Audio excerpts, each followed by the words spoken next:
waxaa xusid mudan oo la yaab leh iyadoo dadkeenna la daala dhacayo abaar iyo biyo la'aan iyo uu la daala dhacayo oo abaar aad u dheer oo waqtigeedii sanadkii hore roobkii la waayay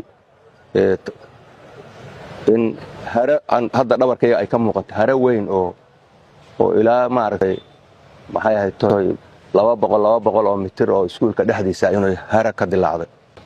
haradaas marka halka ka muuqata waxa weeye biyo musqulaha iyo biyo dhulka ka soo baxay.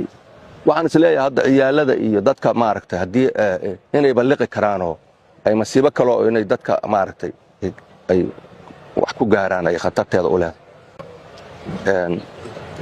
codsiga waxa iga horeeyay guddiga horumarinta iyo xildhibaanka iyo cidda ay qusayso iyo cidda mudan maanta inay soo gurmato inaga dadkeena xoolo dhaqatada ah maanta iyo ciddii u gurman karta waxay la daala dhacayaan abaartaas.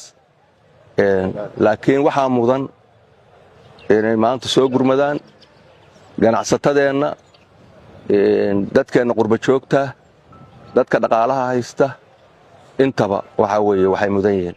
hadda meesha aan joogno iskuulka Bardacad waxaan isleeyahay iskuulkan ardaydii iyo maamulihii waxa la ii sheegay maamulihii inuu kireeyay meel kale oo uusan tabarteeda lahayn inuu ilmihii la tacaalaya inuu waxbarashadoodii uu la tacaalayo oo meel wax ku barayo culayskaas maanta tabareed oo dadkeennu maaragtay culaysyo badan haystaan.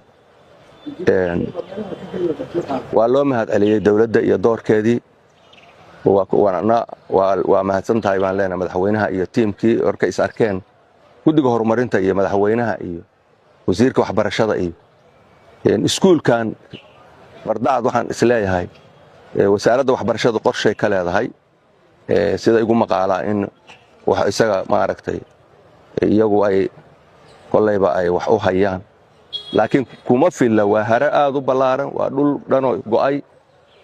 waxaanu mari doonaa magaaladana harro badan oo laga kacay baa jira oo guryihii laga guuray oo runtii aan soo aragnay guryo badan oo dadkii deganaa oo u baahnaa oo masaakiinta danyarta ahaa guryahoodii biyo kaga carareen.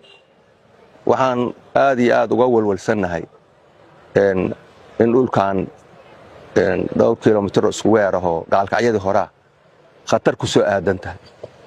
sababtoo ah waxa weye maanta saas weeye muuqaalkeedu wakaas roob waqtigu ugu dambaysay waqti aad u dheer buu ahaa hoos bay ka soo fatahaya.